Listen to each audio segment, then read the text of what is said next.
Sí, empezamos. Disculpad que... Qué momento para perder la voz, ¿eh? Joder. Suelta el micro, ¿eh? Con los apoyos la cosa se puede.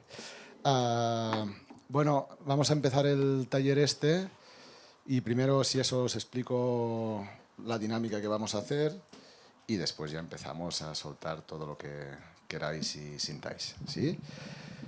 La cuestión, cosas más prácticas, es decir, cada vez que alguien hable, lo mismo, dice el nombre, de dónde viene y tal, y verá que alguien le toma una foto. No es porque, no es por nada, no es por nada en particular, pero es que así podemos asociar, ¿no?, el nombre a la foto y después, si conviene hacer un montaje, pues lo podemos hacer. Si no tenemos la foto, no lo podemos hacer.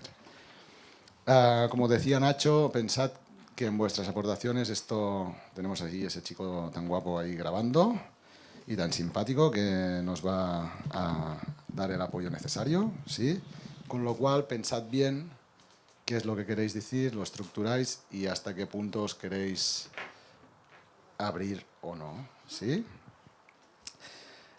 Intervenciones, lo que decía, también 2-3 minutos, aunque después esto es lo que más cuesta, pero para ir bien 2-3 minutos, porque así, como habéis visto, realmente somos mucha gente y aunque con la dinámica van a quedar como recogidas todas las voces, igualmente si pueden ser intervenciones de 2-3 minutos, perfecto.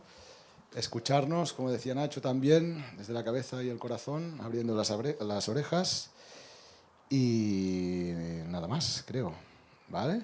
Empezaremos que nos pondremos en grupos de 4, no es la mejor situación, porque ahora que hemos conseguido aposentarnos os voy a hacer mover. Pero esto pasa siempre.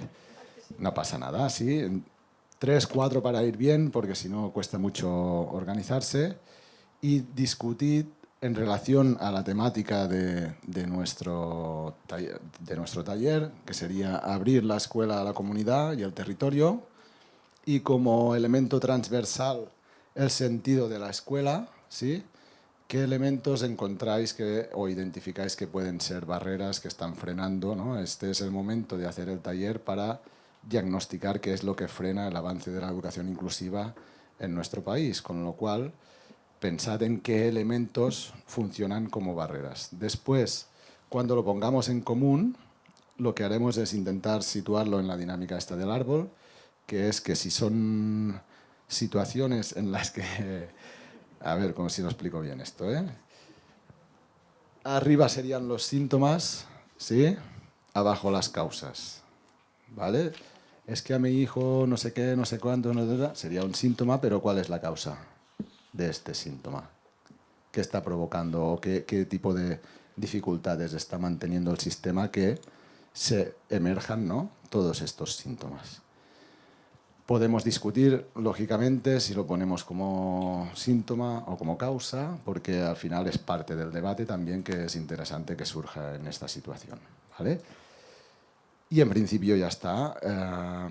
Os ponéis en grupos de 4, se os van a dar unos post-its y yo creo que para agilizar, como vamos un poquillo tarde, a lo mejor ahora cuando estéis estos 10-15 minutos como mucho en los grupos, ya escribid en post-its 1-2 ideas que pueden ir arriba o abajo, esto ya lo decidiremos, para compartir después con el gran grupo. Por eso os decía que al final, aunque no toda la gente vaya a tener el micro, las voces van a estar porque van a estar recogidas en estos post-its. Y el trabajo que vamos a hacer aquí Paloma y yo es intentar ubicar dónde lo ponemos, si se relaciona, con vuestra ayuda, lógicamente, ¿sí? Y ya está, creo que esto sería todo. Si os agrupáis en equipos de 4, yo le doy al crono, vea, ni 10 ni 15, 12 y medio, ¿sí? Y os pasamos post-its, ¿sí? Ahora esta es la parte que no va a quedar grabada, pero después ya...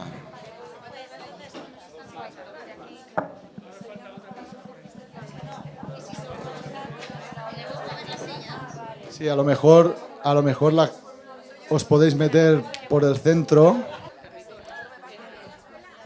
Sí. A la ¿Qué? comunidad como territorio, como el lugar, ¿no? Sí. Si a alguien le salen propuestas, también se pueden apuntar.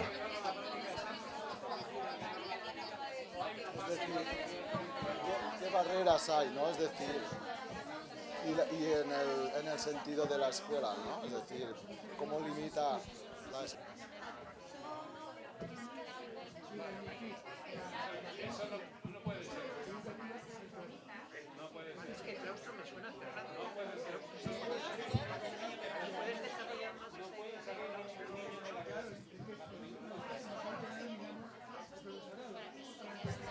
Tres minutitos. Sin estrés. Así, a mí me está bien así.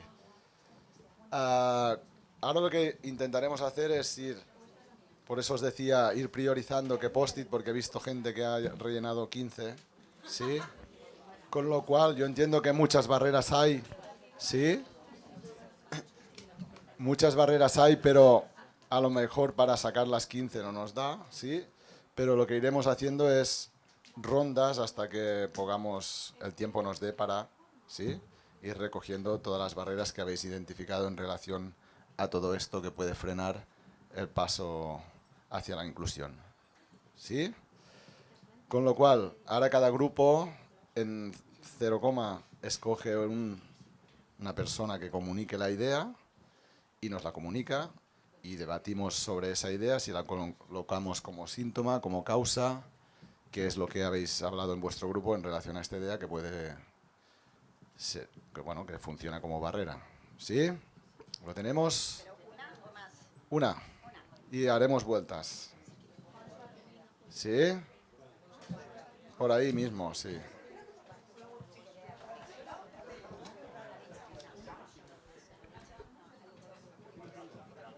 Una, no, ahí en el fondo.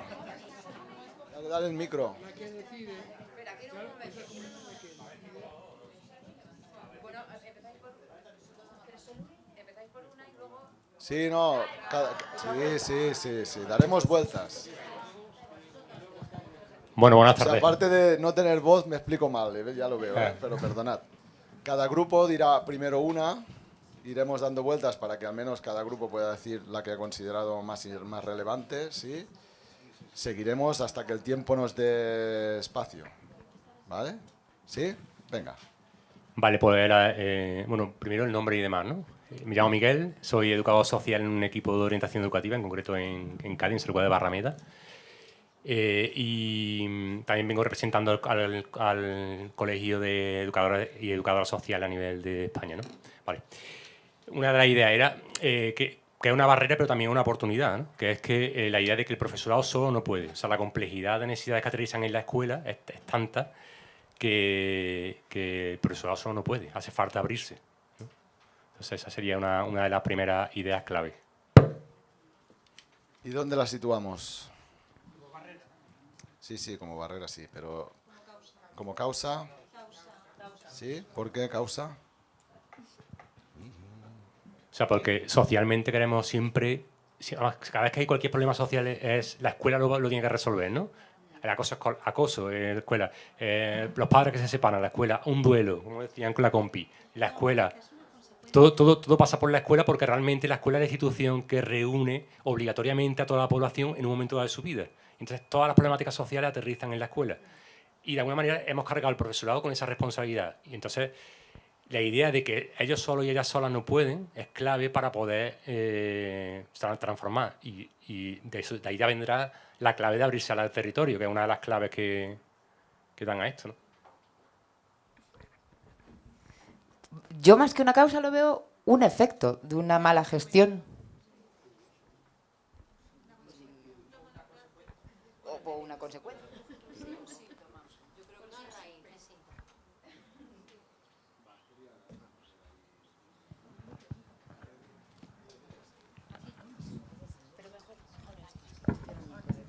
Bueno, no sé en qué... Mi nombre es José Manuel y me he dedicado a la educación especial, a la educación, a la formación, etcétera.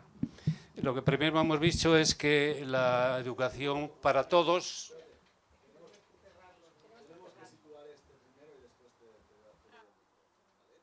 Situamos. No, yo estoy de acuerdo en que es un síntoma eso de la selección social, yo creo que sí. ¿Está abierto? Yo estaba con la compañera que ha dicho antes que es más un efecto, lo vemos como un efecto de una mala praxis que ha adoptado la escuela, considerar que debe resolver los problemas de la sociedad en este caso. Entonces, nosotros, unidos a eso, la barrera que hemos puesto es que la escuela tiene que verse como un espacio de aprendizaje, pero unido con toda la comunidad, en el sentido de que hay que abrir, que se considere como el espacio en todos los sentidos. Espacio incluyendo a todos los seres vivos, como ha dicho el compañero, a la familia, a la comunidad, a los recursos, a las instituciones. O sea, considerar a la escuela como una parte de, y no la protagonista en este sentido de la enseñanza. A ver,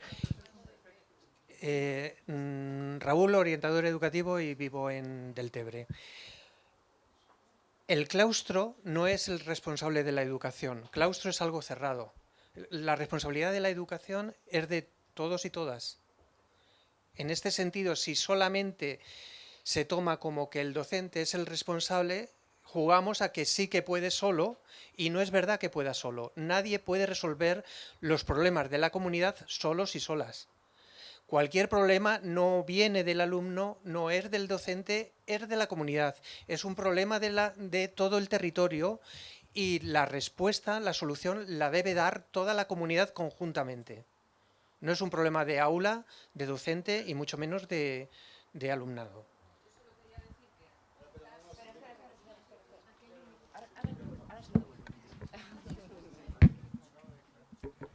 A ver, que quizás el problema que estamos señalando es el exceso de responsabilidad que se carga en el profesorado. Y ese quizás sería el origen, ¿no?, de lo que señalaban en este grupo.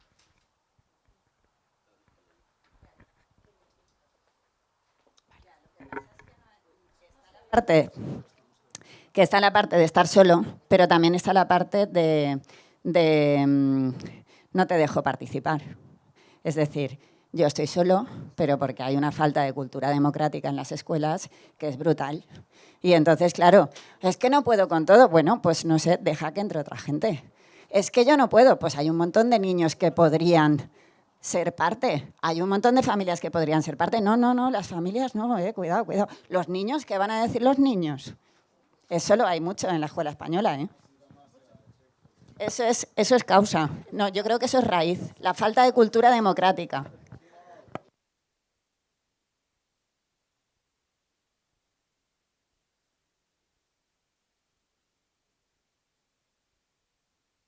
Es que esto está muy en relación con algo que habíamos puesto en nuestro grupo, que es la estructura tan jerárquica que hay en los centros educativos, donde parece que solo puede participar efectivamente el profesorado. Claro, se nos caía la baba con educadores sociales en los centros, que aquí en Madrid ni están ni se les espera, y la poca participación, y esto no pasaba, por ejemplo, en los 80. Esto es de ahora, de un autoritarismo y de un neoliberalismo en la educación de ahora. Entonces ahí coincidimos.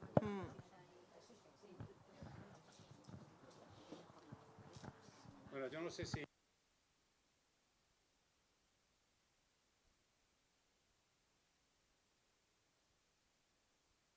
anteriores. Yo creo que la raíz está en que la educación es para todos. Por lo tanto, si hay un derecho ya universal reconocido desde John Tien y de muchos sitios, que la educación es para todos, entonces no puede ser que se hagan clases distintas y que haya una educación para unos y una educación para otros. La educación es para todos. En cuanto hacemos diferencias, estamos creando problemas, estamos creando guetos y estamos creando segregación.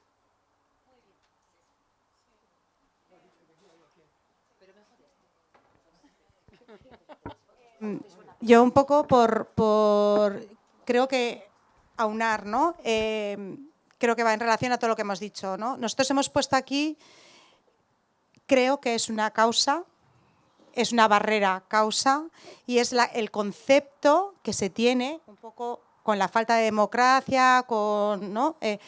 la escuela acapara la educación, la escuela entendida como un espacio cerrado y como 4 docentes que son el claustro.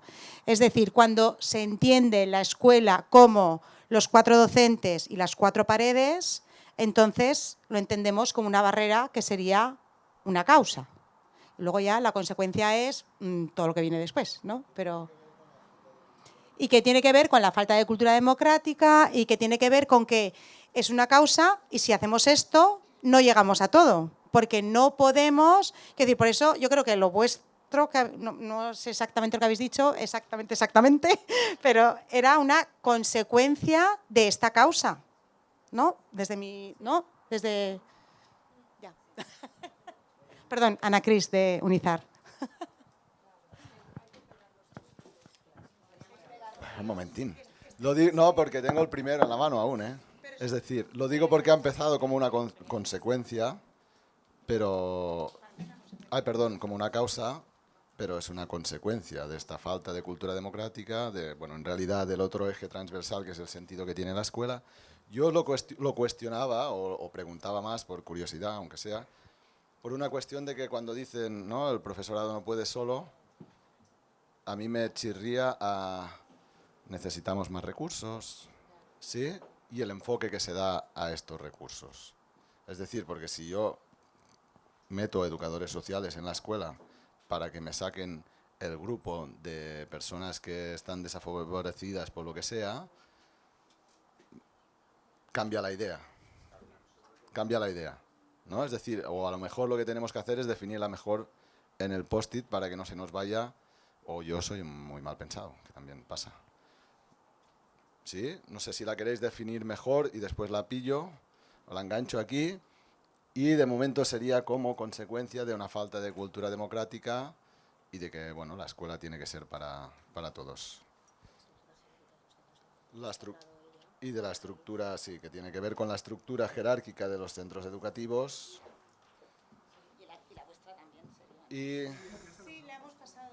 la escuela acapara la educación. Bueno, es lo mismo, que está aquí, ¿vale?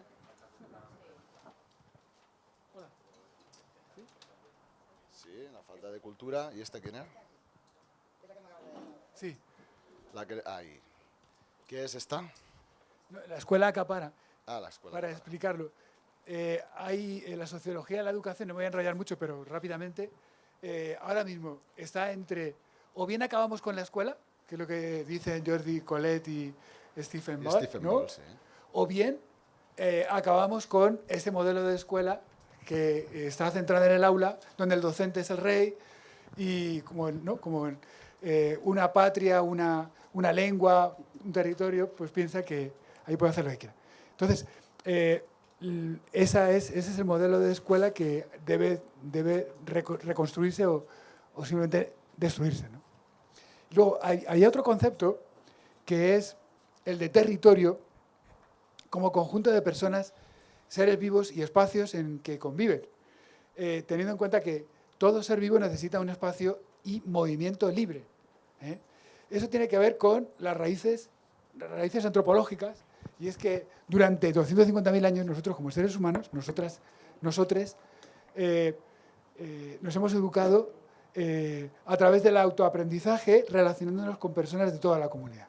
Las niñas y los niños han podido ir libremente y elegir con quién aprendían.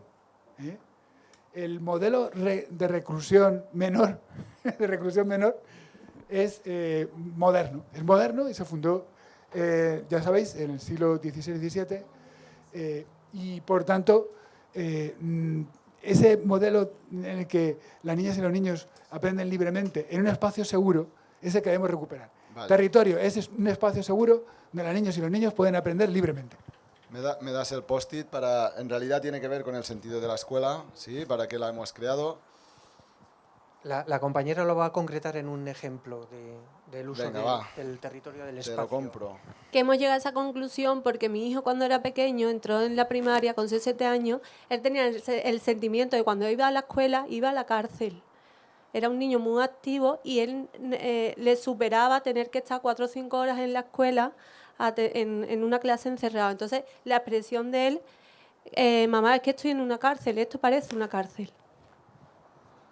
Entonces, hay inclusión cuando caben todo tipo de cuerpos, y hay cuerpos que necesitan más movimientos que otros.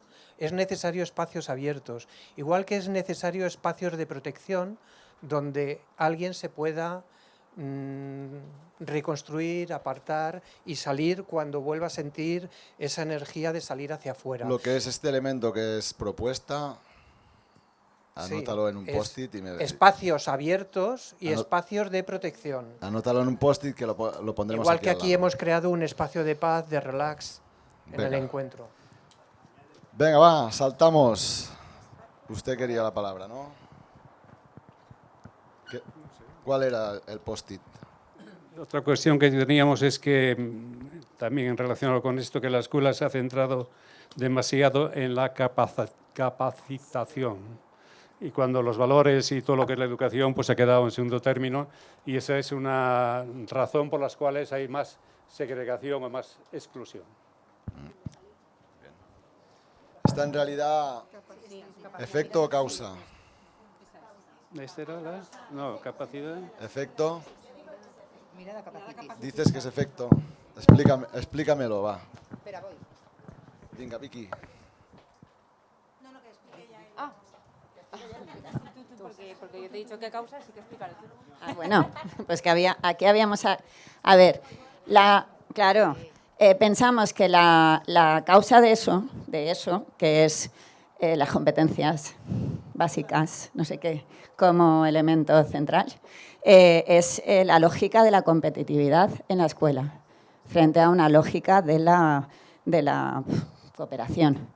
Y es una lógica de la competitividad que viene de una sociedad, pues bueno, como la que tenemos, y que la infancia y la adolescencia no necesitan eso, y que va en contra del desarrollo de la infancia y de la adolescencia.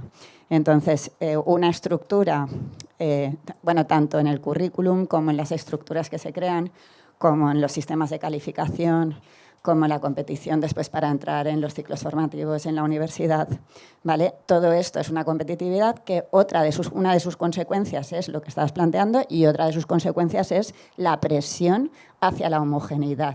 En un sistema así, pues no cabe la diversidad, solo cabe no sé, la excelencia, ¿no? Decían por aquí, la excelencia. O sea, la mirada capacitista como consecuencia de la competitividad. Ay, venga, pensaba que lo enganchaba ya. Yo pienso que es una causa. Quiero decir, si tú concibes la escuela para ser competente en la vida, que no en el trabajo, ojo, no estamos hablando de competitividad, quizás estamos hablando de colaboración. Claro, yo no estoy en contra de las competencias básicas, estoy en contra de las competencias para ser productivo en una sociedad neoliberal, ¿no? O sea, entonces, para mí hay que diferenciar entre ¿para qué es la escuela? ¿Para aprender a vivir o para aprender a ser sumiso en una empresa? ¿No? Entonces, si es para aprender a vivir, viva la competencia. Si es para ser sumiso en una escuela, pues que le den a la escuela. Bueno, perdón por el lenguaje. Esto no lo grabéis, por favor. Entonces, claro, causa del sentido de la escuela. ¿Para qué es la escuela? ¿No? Pero pueden ir de la mano el sentido neoliberal con la mirada capacitista, ¿o no? Hombre, sí, ¿no? Digo porque, por mi forma de entender, vienen de sitios diferentes. ¿Sí? Pero...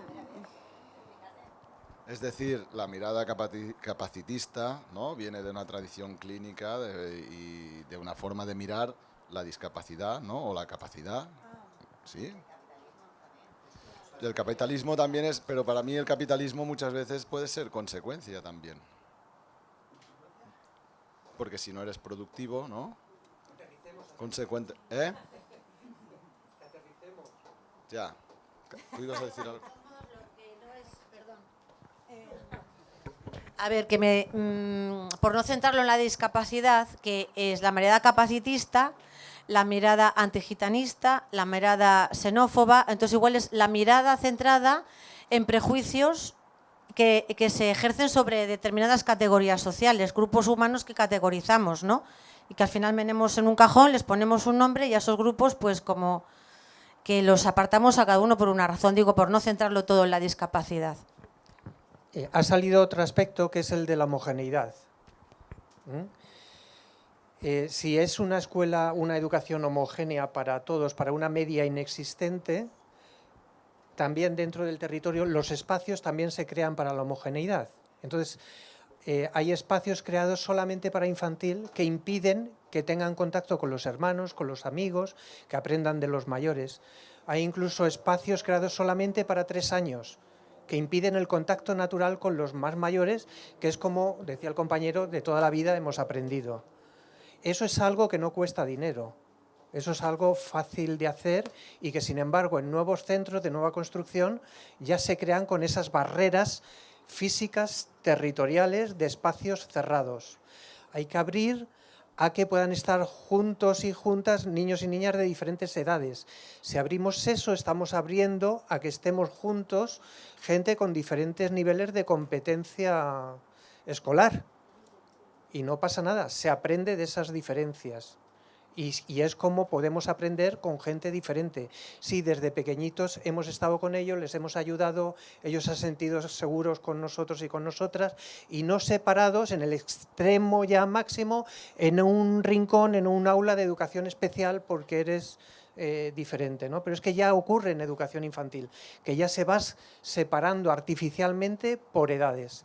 Hay que recuperar los talleres interedades, hay que recuperar excursiones, actividades interedades, hay que recuperar los patios abiertos a todas las edades. Complemento lo que ha dicho el compañero, ¿puedo? Y lo pongo aquí, mira, se llama Banco Común de Conocimientos. O sea, el modelo alternativo que ya estamos llevando a la práctica y ensayando es una propuesta. se llama Banco Común de Conocimientos. Mañana. ¿Ah, eso es mañana? Claro. Ahora tú, después de él. ¿Tú? Sí, soy Iván, vengo de Toledo y trabajo en Plena Inclusión Castilla-La Mancha. En nuestro grupo hemos estado debatiendo, ¿no? Y una de las características, efectivamente, nos dábamos cuenta de que había centros que estaban muy abiertos a la comunidad, que creemos que son los menos, y centros que están muy cerrados, ¿no? Y os cuento un poco por qué creo yo que se produce esto.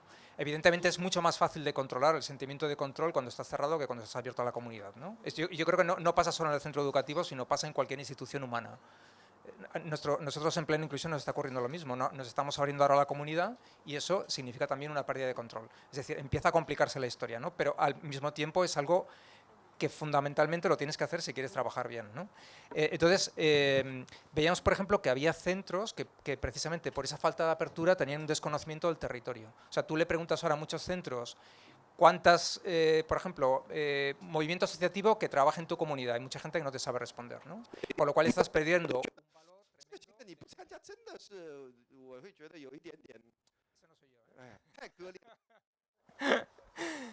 Bueno, estás perdiendo un valor enorme. Yo tuve la suerte de participar en una comunidad de aprendizaje que hay en Toledo, muy pequeñita, como voluntario, y éramos 45 voluntarios que entrábamos al centro educativo, ¿no? Yo participaba como persona del movimiento asociativo y eso creo que ha aportado un gran valor al centro, al mismo tiempo que rompía un poco con el modelo tradicional jerárquico. Yo soy el director y allí se formaban grupos de trabajo que eran completamente horizontales, ¿no? Y a mí me encantó la experiencia. Y luego también, vinculado a esto, muchas veces hay una falta del rol del conector de la comunidad, ¿no? Estábamos hablando que en algunos sitios en Castilla-La Mancha, en Madrid, existe la figura del PTSC, o aquí se llama TSC, pero a lo mejor es el rol, ¿no? O sea, ¿quién asume ese rol de conectar con la comunidad, ¿no? Y a veces no existe nadie que haga esa labor, entonces lo veíamos también como un problema. Bueno, es que esto enganchaba con lo que estabais diciendo en ese grupo, que veíamos, y ya es que tampoco sabemos muy bien si son síntomas, si son consecuencias, pero realmente era una sociedad hiperindividualista, unido a capacitista, LGBTI-fóbica, racista, clasista, gordófoba, creo que decías tú esta mañana, vamos a hacer un cole de gordos, y es que es la sociedad y por ende la escuela. Entonces, y las familias, y el alumnado, y el profesorado, que levante la mano un profe que no sea racista. Es que o pasas por un proceso de deconstrucción brutal o lo eres porque la sociedad lo es. Entonces, estos canales de opresión históricos que no se visibilizan, que faltan colectivos, no todo es diversidad funcional, faltan colectivos, faltan asociaciones de familias de menores trans, por ejemplo, ¿no? Y todo esto viene por todos estos canales de opresión que realmente, que levante la mano quien está libre de todos ellos, ¿no? Vale. Sí. Yo, un poco a raíz de lo que comentabais por aquí de para dónde, de qué enseña la escuela, ¿no? Si para la vida y demás. Yo una reflexión que siempre he tenido es que al final tenemos un sistema que está articulado en asignaturas. Y se va, o sea, es un sistema que está articulado en asignaturas, profesores especialistas de su asignatura y se evalúa y promociona por asignaturas. Entonces, como barrera yo creo que es importante señalarla porque al final no estamos dejando espacios para procesos de aprendizaje reales para la vida. Conflictos, participación en tu vida diaria en el territorio, ser un ciudadano o ciudadana activo, todas esas cuestiones encajan difícilmente o hay que hacer cosas muy artificiosas para que desde mi asignatura de cultura clásica, latín, química y tal, llegue a eso. Una de las ideas que planteo, ¿vale? No, vale. Entonces, creo que una de las barreras es que seguimos pensando en asignaturas y evaluar por ellas. Y vinculo con una de las propuestas que teníamos en el grupo, que era, como una de las barreras, la falta de formación, acompañamiento a los agentes activos de la comunidad educativa. En todo esto, si pensamos en inclusión realmente, o sea, en escuela inclusiva y en espacios inclusivos, pues evidentemente hay que dar espacios donde todos y todas las personas que forman la comunidad educativa tengan espacios, ¿no? Para poder participar de forma real. Entonces, y ahí pensábamos en alumnado, profesorado y familias. Digamos, no solo poner el foco nuevamente en profesorado y que todas las políticas educativas estén centradas nuevamente en poner el peso en el profesorado, sino hay más comunidad educativa y hay territorio. Pero, os lo digo como persona que ha llegado al sistema educativo, yo tuve que reaprender. O sea, con un bagaje grande en mundo asociativo, ONGs, fundaciones, tal y cual, llegué al sistema educativo y era como, esto funciona de otra forma, estas lógicas son distintas. Comunidades de aprendizaje, por ejemplo, tienen muy bien integrado. Hay que formar a las personas que van a participar en la escuela. Formación de familiares, forman al profesorado. Entonces, tenemos que formar y acompañar. O sea, es complicado que a una jefatura de estudios tú le digas, vamos a hacer un proceso colaborativo de construcción de la norma. ¡Wow! Eso rompe la política democrática de tu centro, es construir colectivamente la norma. Habrá que formarlo, habrá que acompañarlo, habrá que estar ahí junto al profesorado y al resto de agentes en ello. Un alumno que estamos buscando que sea un agente activo de su vida democrática en el futuro, ¡hala, construye normas! Tendremos que generar espacios donde formar alumnado colaborador, estar con ellos, que fracasen, que tropiecen como todo el mundo y que les acompañemos en ese proceso de, oye, vamos a reconstruir esto y que sea un aprendizaje significativo. Entonces hablamos de eso, de formar y acompañar a toda la comunidad educativa y el territorio en esos procesos. Barrera, falta de formación y acompañamiento al profesorado, alumnado, familias y territorio en los procesos de transformación y aprendizaje. Políticas que vienen definidas en vacío que no se implementan con formación y acompañamiento.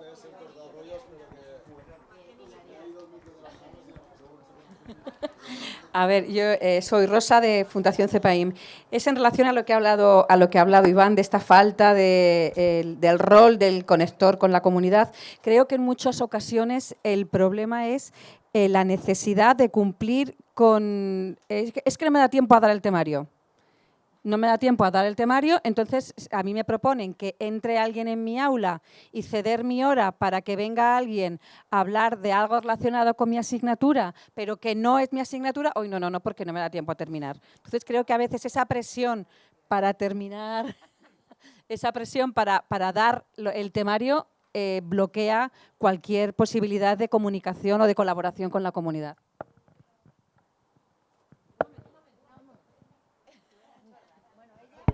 A ver, que es que sí, que hilvano con muchas cosas que habéis dicho aquí con respecto a la cultura democrática.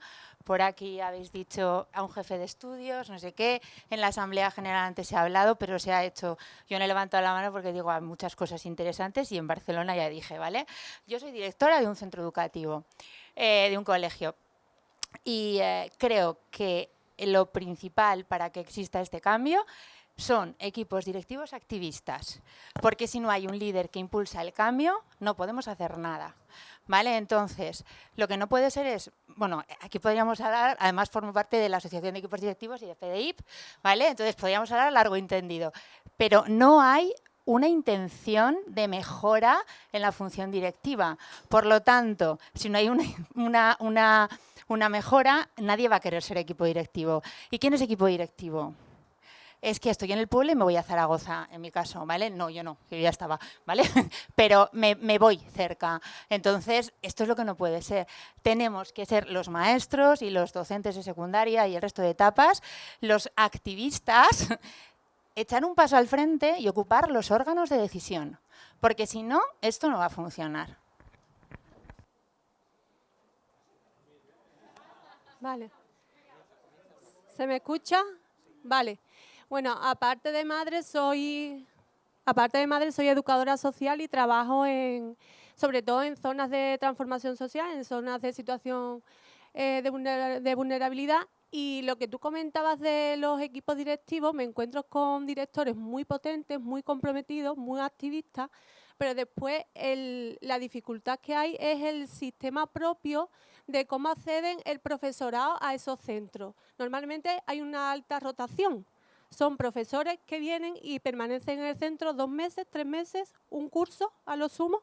Entonces, ahí nos encontramos con un obstáculo de un equipo docente itinerante, si se puede decir así, con un director súper comprometido, pero que no tiene los recursos humanos que necesita. Sí, pero como... Pero claro, pero el problema está que... El problema está que como esos profesores vienen y rotan y se van, no le dan tiempo a hacer una continuidad en los planes educativos, es lo que me refiero. Es que hay una variedad muy grande también. Estamos hablando de pueblos, de centros rurales, es muy grande. Pero sí que es verdad que si tú tienes un proyecto de dirección y eso está dentro del proyecto educativo, tú has hecho que participe la comunidad. Porque si no, no tiene sentido. Tú no lo vas a mirar de espaldas a... Tienes que ver cómo es tu comunidad y hacer partícipe a esa comunidad. Crear estructuras de participación de todos los miembros de la comunidad. Porque si no, esto no funciona y se cae, independientemente. La historia es que yo sé que me voy y a lo mejor no funciona igual, pero van a seguir funcionando estructuras que ya están creadas. Hay que crear política inclusiva. Y más allá de la inclusiva, que lo has dicho tú antes, de convivencia. Y eso... se genera siendo valiente y es un horror porque estás todo el día, porque hacia los equipos directivos que hacemos esto hay un maltrato institucional bestial, pero no os lo podéis ni imaginar, bestial. Y hay que dejarlo escrito, sí.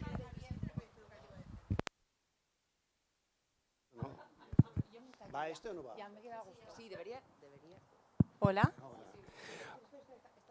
Era, vale.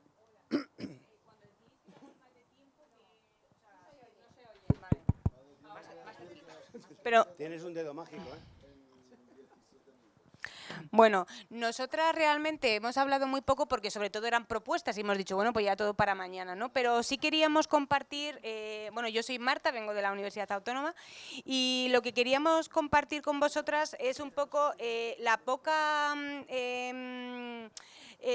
conciencia que tienen los profesores en valorar tanto los apoyos naturales como los apoyos específicos de muchos estudiantes, no solamente aquellos con discapacidad, en sus propias materias, como tú decías, o en sus propias competencias. Si nosotros tenemos un ministerio que ha puesto los perfiles de salida, y los perfiles de salida no son por asignaturas, sino son por competencias, especialmente la competencia ciudadana, como que entendemos, y creo que puede ser ser una propuesta interesante que en nuestros planes, por ejemplo, en Comunidad de Madrid Accede o los que tengáis en vuestras comunidades, un perfil de qué competencias está adquiriendo o ha adquirido, por ejemplo, en el grupo Scout o en el grupo de la parroquia o en el grupo de apoyos naturales o apoyos específicos, para que esto realmente se contemple como un perfil de persona que se tiene que valorar después para necesariamente poder titular, porque una de las cosas que estamos hablando aquí y que es la causa es que nuestros estudiantes no titulan. Cuando yo estoy formando a profesores,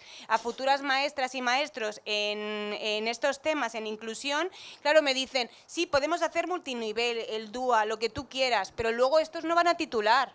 Entonces, muchas veces, o sea, realmente los argumentos que tenemos las personas que podemos defender en cierta medida la inclusión es, si ¿para qué podemos hacer todo? Si es que luego no titulan. Esto hay que cambiarlo ya, como algo como muy importante. Vale.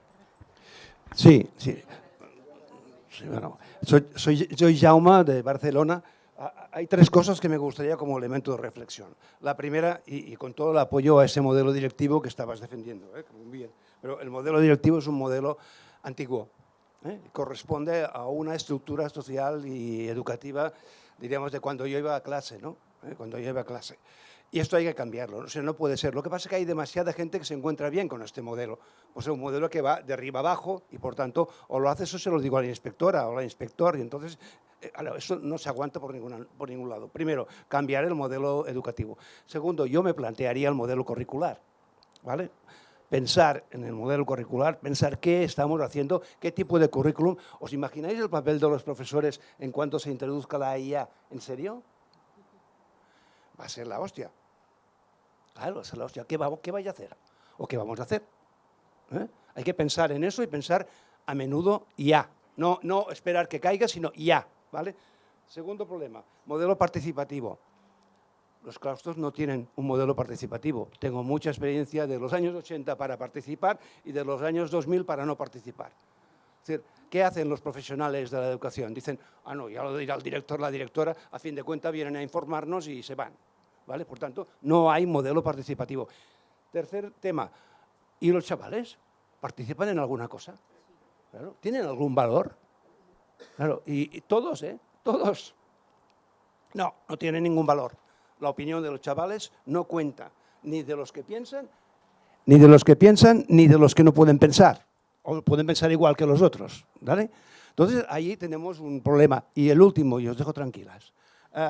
Todo eso conlleva a que yo soy el presidente de una asociación profesional de orientadores de Cataluña. ¿Sabéis qué media de participación de los orientadores hay en asociacionismo? Decidme una cantidad. ¿El 20? Muy bien. Entre el 5 y el 7. O sea, claro, ¿dónde podemos estar mejor pensando, estructurando, teniendo el tiempo que estar en una asociación y participar y hacerse responsables y comprometerse en un proceso? Pues no. Salimos del centro y nos vamos a casa. Por eso que decía ella, la Mercè, el tema del individualismo, ¿vale? Claro, yo ya sé que todos tenemos familia, que todos tenemos complicaciones, tenemos que ir pero no hay ese espacio para hacer cosas compartidas y luego no sabemos trasladarlo a los centros.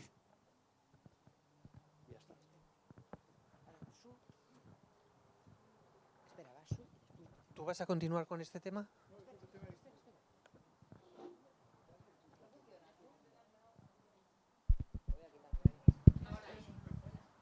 Momento. ¿Quién queda por intervenir? ¿Tú, Susana? Susana, Raúl. Joaquín. Aquí, os lo digo porque vamos mal de tiempo. ¿Sí? Yo solo digo, ¿dónde está la tecla para iniciar esos procesos de reconstrucción de los que llevamos hablando un rato? Porque aquí todo el mundo mira para afuera, pero nadie mira para adentro. Y el primer paso es mirar para adentro y ver qué podemos nosotros cambiar en nosotros mismos. Pero claro, siempre faltan los que tienen que estar. ¿Y cómo hacemos? Es decir, esto tendría que ser una cosa obligatoria.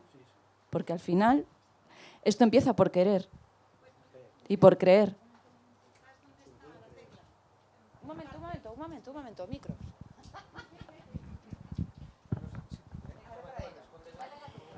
Perdone, yo vengo de UNIZAR, de la Universidad de Zaragoza, formación en magisterio. ¿Dónde está la tecla? Hoy lo comentábamos. No digo que sea la única tecla, pero es importante la formación inicial del maestro y de los docentes y las docentes de secundaria. Lo tenemos. Falta de formación en cuatro vale, versiones. Pero, claro, es que... Lo tenemos. Ya está. Lo digo porque me parece que soy el único preocupado por el reloj. Vale. ¿Sí? No, otro tema del territorio que no quiero que se quede fuera es que tenemos que aprovechar los centros de educación especial, el conocimiento que ellos tienen. Los necesitamos dentro de los centros ordinarios, los necesitamos ya. Ayudan muchísimo más aportando sus conocimientos que quedándose apartados en un rincón. Es una oportunidad que tenemos, creo que eso... Ya algunos se están atreviendo a hacerlos y otros quisieran hacerlos y hay que aprovechar esas experiencias de los que ya lo están haciendo porque son conocimientos y tienen conocimientos que la escuela ordinaria necesita. Formúlalo en forma de barrera y me dais el post-it. Bueno, yo si me permitís voy a abrir otro melón, otra rama por ahí, ¿no? Es la escuela... bueno, yo me he presentado antes, en realidad... Vengo aquí como parte de la Internacional Antifascista de Educación, aunque participo de otras asociaciones que estáis aquí, ¿no? Es la escuela como dominio, como enclave colonial, ¿no? Claro, de eso no nos dábamos cuenta cuando pensábamos que España era una, grande y libre, ¿verdad? Pero en realidad España es plural y con la aportación de las personas migradas todavía más plural. La imagen de los centros de educación implantados en barrios multiculturales, como For Apache, ¿no? Eso es lo que tenemos que erradicar. Son centros de dominio blanco y meritocrático, es decir, capacitista, como tú decías, ¿no? Donde se impide que las personas usen otras lenguas y variantes que sean distintas de la del profesor o la profesora. Denigra las demás culturas. Si se habla de ellas es para denigrarlas, ¿no? Es decir, tú no avanzas, tú no aprendes a causa de tu origen cultural, ¿no? Eso tiene que ver con el concepto de capital cultural. El capital cultural solo es el blanco, solo es el que se ha aprendido y se ha transmitido a través de una genealogía que es la ilustrada, solo a través de universidades blancas. Y le quita valor a todos los capitales del alumnado que traen por su origen familiar o por su ambiente comunitario. Entonces, eso tiene que ver también, como decía el compañero educador social, con el hecho de que el docente piensa que solo debe enseñar lo que tiene que ver con su materia, su saber específico. Si a eso le añadimos formación, no vamos a resolver el problema. Porque lo que tenemos que asumir es que tenemos mucho más que aprender de nuestro alumnado que de lo que nosotras podamos enseñar. Por lo tanto, tendremos que enseñar a enseñar, ¿no? Y dejar de pretender adoctrinar a nuestro alumnado y generar espacios participativos en las aulas, ¿no? Sobre todo eso, acabar con la escuela como enclave colonial, ¿no? Vale. Es una propuesta que nos quedamos para mañana. Pensad que mañana hay que hablar de propuestas, ¿sí? Hola, gracias por la oportunidad. Mi nombre es Giovanna Santillán, formo parte de la Asociación Inclusión Madrid 21 y en el grupo estábamos hablando de diferentes barreras que nos limitan llegar hacia la educación inclusiva y a mí me gustaría compartir una de ellas. Una de ellas creemos que es el desconocimiento de los derechos que existen o que tienen las personas con discapacidad. Creo que esa es una de las limitaciones que impide que las familias y las mismas personas con discapacidad puedan exigir su participación, su plena inclusión en diferentes procesos, ¿no? Entonces creo que todavía, a pesar de los avances que hay, a pesar de los 20 años de la firma de la Convención, de todos los logros que se han dado, todavía es importante ponernos firmes frente a los logros alcanzados y seguir un poco atentos, ¿no? Y avanzar un poco en el conocimiento de los derechos.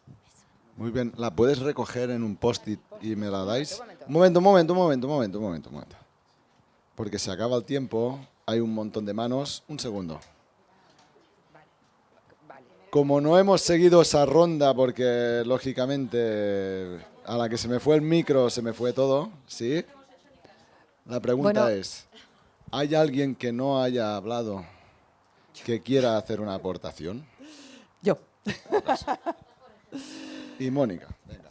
Bueno, soy familia, o sea, no soy profesional, yo soy una auténtica apasionada de la educación porque lo que pasó con mi hija quisiera que no se volviera a repetir. Mi hija tiene 30 años, pero se sigue repitiendo. Pertenezco a una asociación, entran chavales cada vez más jóvenes, a los 11 años, por exclusión escolar, fundamentalmente.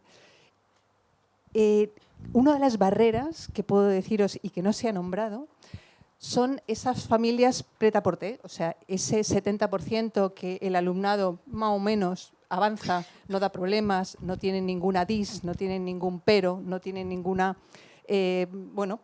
hablábamos de que no estaban representados personas trans, es que tampoco está representado el mundo normativo, la familia normativa, que eso es un freno brutal. Tan brutal que a las personas que tienen discapacidad muchas veces les hace afrontar esa discapacidad con un sentimiento de vergüenza, de taparse, de ocultarse, porque el mundo normativo te presiona a decir, tú que no sabes, vete fuera, que es que me retrasas el aula, es que la profe apunta, venga, Fernanito, que eres el último en entregar. Entonces, el mundo normativo también presiona y también tiene que estar aquí, porque es uno de los frenos que hay. Las familias entendemos por educación, asignaturas. Cuando tú has hablado, digo, si es que yo cuando no estaba en este mundo de la discapacidad, para mí el cole era eso. Venga, adelante, aprueba, asignatura y punto pelota. O sea, ¿cómo que educar? No, ya estoy yo para educar a mi hijo. Y de hecho, se sigue diciendo. Es un discurso, a no ser que surjan problemas. Entonces, es el cole el que tiene el problema. ¿Vale? ¿Por qué? Porque ocurre en el primer espacio social donde entran nuestros hijos. Uno es la familia. Cuando salen de la familia, ¿cuál es el primer espacio social donde se relacionan? El cole. Cuando hay un problema social en el cole, pues inunda todo. El problema se lo lleva a la familia, pero en la familia no había problema. Es que ha sido cuando se ha empezado a socializar. Y entonces ahí es donde entran que hay familias racistas, transfobas, en fin, todo este mundo de las diferencias. Yo creo que tenemos que invitar a la familia normativa, porque sin ella, que es un porcentaje, nos ganan en porcentaje, yo creo que estaremos en 70-30, como... Bueno, es que, ¿sabes el problema? Que lo tienen que aceptar. Y es que la diversidad en las familias muchas veces no se acepta. El cambio de mirada. Lo que me dices de derechos es totalmente cierto. Hay cantidad de familias que no tienen absolutamente ni idea, pero ni idea. Hay un desconocimiento brutal de la discapacidad. Pues nada más, eso. Quería dar el punto de vista de familia y de verdad que 1.000.000 de gracias porque ver tanto profesional involucrado y metido, o sea, es que es como decir, bueno, o sea, todavía creo que esto se puede cambiar. Así que 1.000.000 de gracias. ¿Alguien más que no haya hablado? Mónica. Esto es una aportación comunitaria de Mónica y mía. Es un melón que queríamos abrir respecto al gueto de la educación especial, respecto al cierre en sí misma, que no permite que, más allá de esa tipología de educación, estén esos niños abocados a estar ahí, tanto en el espacio pedagógico educativo como por las tardes, puesto que controlan el ocio, la educación y demás. Entonces, como propuesta para mañana sería el hacer esos espacios abiertos para que hubiera un ocio, pero Mónica también lo va a hablar desde otro punto de vista, es que teníamos aquí dos aportaciones. Bueno, yo es un tema que es un tema que puede suponer muy incómodo, pero está claro que hay un negocio detrás de todo esto, que es el negocio de la discapacidad. En esto hay muchísimas entidades que están impidiendo de alguna manera que el sistema sea inclusivo, porque desde que entra un niño en la escuela, incluso antes de entrar en la escuela, entra en terapia, entra en la escuela de educación especial, entra en posobligatoria, entra en un centro de día, entra en un centro residencial, se convierte en un recurso económico para muchísimas de las entidades, y ya vemos, no son entidades, son empresas que gestionan, y de alguna forma la comunidad está consintiendo esto, o sea, estamos como sociedad, estamos consintiendo esto. La administración también permite, porque ellos mismos no lo gestionan. Entonces, creo que es algo que es importante, porque si esto no se rompe, no se va a poder construir nada.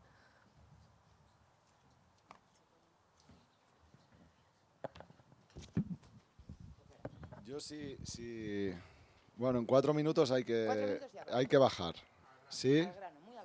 30 segundos. Vale, sí, súper al grano. Que yo creo que lo estamos vivenciando, falta de tiempo. Sí. ¿Verdad? O sea, la escuela vive acelerada, va a toda pastilla, el profesorado, la familia, hasta no tenemos tiempo y no sabemos frenarnos a veces ni para... Te lo he apuntado muy bonito. O sea, nos falta tiempo para participar, para reflexionar, para revisarnos, para descubrir lo que se está haciendo en otros espacios que funciona y poder apropiarnos de ello, y un poco para soñar en colectivo. Entonces, aquellos sitios donde sí que han sabido echar el freno y mirarse, reconocerse, generar esos debates y construir, les ha ido, por lo menos les va. Muchos con mucho éxito, pero los que no sacan tiempo para esto es una vocación al fracaso, y ahí me cuesta pensar que se incluya a la gente si no le dedicamos tiempo. Vale. Post-it. Solo algo chiquitito. Yo no sé si es que se cuentan también con datos que nos hablen de cómo están avanzando los chicos en la educación ordinaria o en la educación especial. ¿Cuál es el nivel de aprendizaje que están logrando en cada una de estas modalidades? Tenemos esos datos nos permiten evaluar y a partir de eso generar planes, políticas, programas que puedan quizá allí generar algún cambio. Entonces me parece importante el tema de contar con datos, con bases de información y conocimiento. Bueno, en la ordinaria hay un currículum que hay que cumplir, en la especial no hay un currículum. Los chicos con discapacidad que están en modalidad, aunque estén en cole ordinario, si están en aula específica, si están en una modalidad segregada, el currículum tampoco es el mismo. O sea, solo añadir una cosa al hilo de 2 intervenciones. Estamos hablando de todo menos de los niños, de los que son los importantes. Y una de las cosas que se hace es que no hay tiempo para escucharlos, no hay tiempo para conocerlos. Todos los avances que se hicieron en psicología lo hicieron los padres, Piaget, lo hicieron Binet, fijándose en sus hijos. Y el profesor no tiene tiempo para conocer a sus hijos, por lo tanto, dedica mucho tiempo a hablarle a las mesas y a las sillas.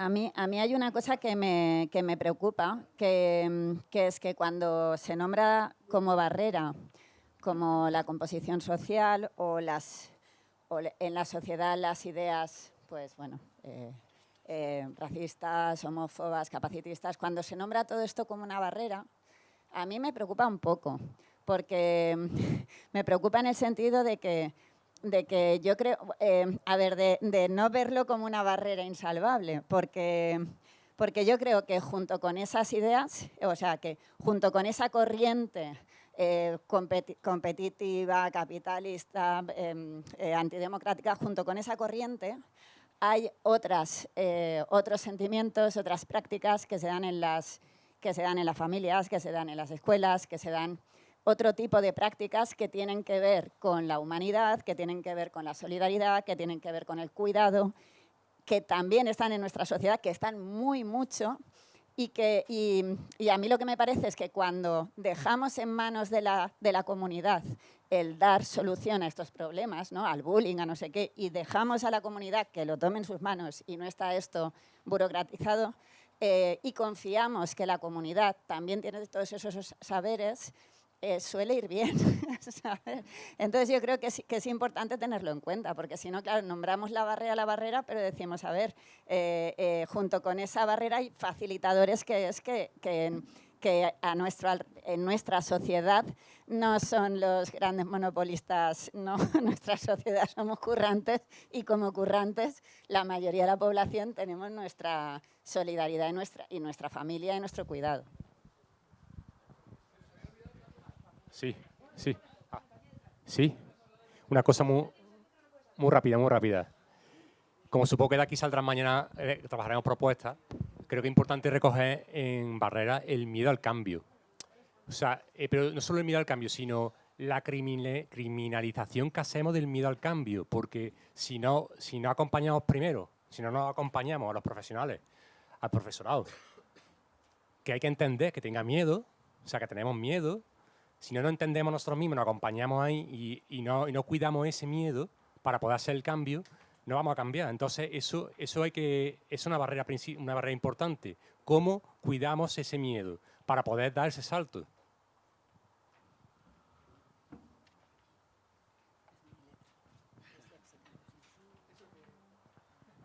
Yo, unido a esto, quiero decir que asumir esto de lo que estamos hablando, que es de democratizar los procesos de la escuela, implica perder el control muchas veces.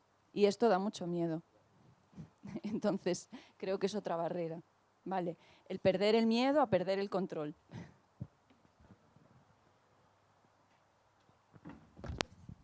Ahora sí, ¿eh? Venga, casi nada, ¿eh? Bueno, en realidad, como se ha acelerado la cosa, he ido poniendo yo arriba abajo a mi criterio, o sea que democrático poco. Pero sí que, al menos por los discursos que sonaban, me ha parecido que lo ponía de esta manera y os lo comparto para ver si de forma general estamos de acuerdo, ¿vale? Ya no me caben más post-its. Sí, vale. Bueno, que el profesorado no puede, sí, todo esto viene de una falta de cultura democrática, de la falta de cultura de participación, que sería como la base, sí, que tiene que ver con otra de las causas, que es, bueno, la cultura competitiva, neoliberal y la falta de lógica de la cooperación, todo el tema de la homogeneidad, ¿sí? Que tiene como impacto en que, pues, falta formación. ¿Por qué? Porque no interesa esa formación, ¿no? No da tiempo para dar el temario. ¿Por qué? Porque hay que correr y competir y ser muy buenos. No hay modelo participativo, falta de tiempo de escucha, de participación, de elementos y estructuras de participación. Falta el valor de los apoyos naturales, ¿sí? Como consecuencia de todo esto. Y falta de participación de las familias normativas, ¿no? Es decir, que hay una normatividad que es hegemónica, que tiene que ver con... No hemos dicho la consecuencia. Sí que hay el tema de la industria con el miedo al cambio. Sí. Aquí, lo tengo aquí, venga. Me faltaba el post-it por poner. La industria de la educación especial, ¿no? Que en realidad, pues, lo que condiciona es cómo van a ser estos recursos y a qué van dirigidos y de qué forma, y genera esta forma de cerrarse al cambio. Y, o sea, como elemento también la pérdida de control, la falta de conocimiento del territorio y... No sé, es que hay muchas cosas, ¿eh? Y también como elemento que tiene que ver como un problemilla es la falta de estabilidad de las plantillas. Y ya está, ¿no? Más o menos.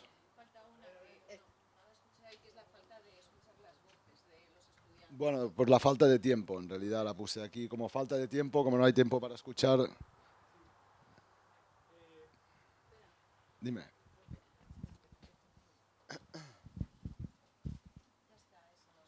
Sí, no, ya está.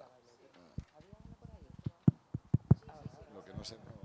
Bueno, ya sabéis que yo estoy muy sensibilizado, y todas las personas que aquí estamos, con la discapacidad y con la necesidad de crear un espacio educativo que haga posible el bienestar y el aprendizaje de todo el alumnado, pero no podemos centrarnos solamente en la discapacidad.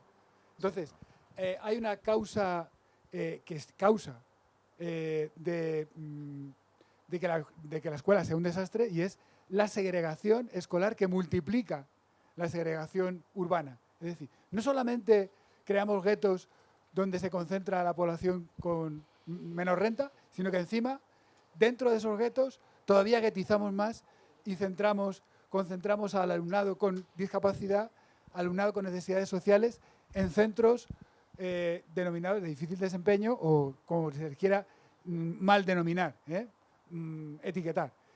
Y eso trae como consecuencia lo que hemos dicho, la concepción de la enseñanza, de la docencia, como dominio sobre una masa conflictiva, dominio colonial blanco sobre esos enclaves, esos centros de difícil desempeño donde se acumulan las necesidades sociales y la diversidad. Entonces, frente a la utopía woke de qué bonita es la diversidad, qué chulo, aquí vamos a aprender todas de todos, la realidad es que nuestros centros están profundamente segregados y nuestra docencia se dedica a intentar disciplinar a esa masa, ¿vale? Lo tenemos que dejar aquí, Una cosita muy... A ver, esta mañana hemos visto que la presencia de familias, de personas que trabajan con la discapacidad ha sido inmensa. Cuando se preparó esto, a nosotras desde Fundación CEPAIN nos pidieron ver si podíamos traer a familias de personas con un background migrante. Tenemos que tener en cuenta que las familias de origen migrante, sobre todo las madres, pueden tener 3, 4 y 5 empleos. Imposible poder participar en espacios de estos. Nada más. Pues sí, ahora sí, lo dejamos aquí, nos vemos abajo. Gracias.